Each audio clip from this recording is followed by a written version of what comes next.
Every religion in the world tries to answer a very few questions. What's the nature of the world? What's the best you can hope for in the world? What keeps me from enjoying that? And what can help me get it? Christianity says the world is fundamentally two things: God and what God has made, the cosmos. And what's best when the world is functioning properly is that the world flourishes. Every individual and every group and every ecosystem is everything it can be, and everything is in a harmonious relationship with its creator. This is what the Hebrew word shalom means, and this is the object of the Christian faith, as well as perhaps others, is this wonderful, universal, global flourishing.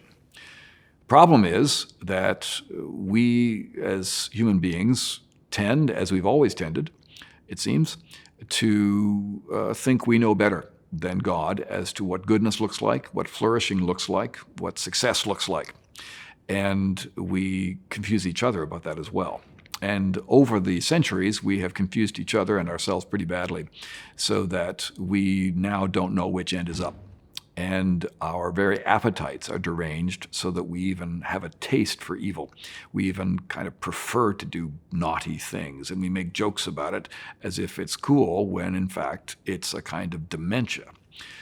What the Christianity offers then is both a correction and salvation. It teaches us, yes, it's good to want the best out of life, but you're barking up the wrong tree. You're eating from the wrong table. You're not going where life is. Here's where life is. And life is fundamentally in right relationship to God, and then right relationship to everything else.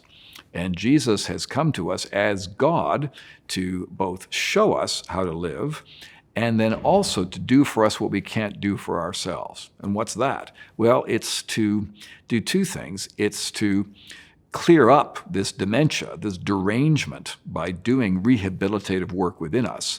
And God gives us His own Holy Spirit to change our inner lives and to help us think and love the way we should.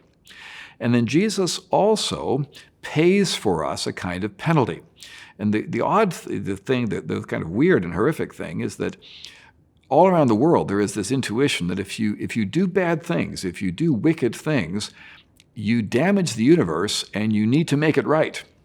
And all over the world, the intuition is, if you break a taboo, if you make bad karma, you need to suffer. And if you suffer, that pays the penalty, right? By doing without happiness, by doing without well-being, by suffering, that evens things out.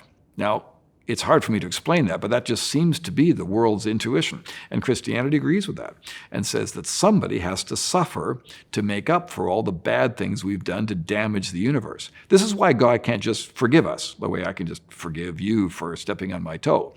The problem is not only between us and my relationship, but you really stepped on my toe and now it's broken. And no matter how cool we are with each other, the toe still needs to be fixed. Or the debt needs to be paid, or the hole needs to be filled.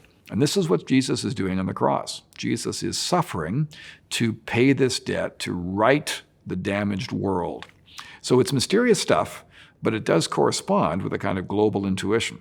So He pays for this problem we have, He shows us how to live, and He gives us the Holy Spirit to rehabilitate us. And then, in concert with God and with my fellow creatures, we look forward to the rehabilitation of the planet. A lot of people think that we're supposed to go up to heaven. A lot of Christians think this. But that's really a Greek and Hindu idea, an Indian idea, that the spiritual is what's good and the material is what's bad. Jews and Christians agree that the physical world's good too. So we're looking forward to going forward to a renewed earth in a renewed civilization among people who finally think and feel and long for what they should. And that vision of a world that finally works right, peopled by human beings who finally work the way we're supposed to, is to me the compelling vision of what Christianity offers.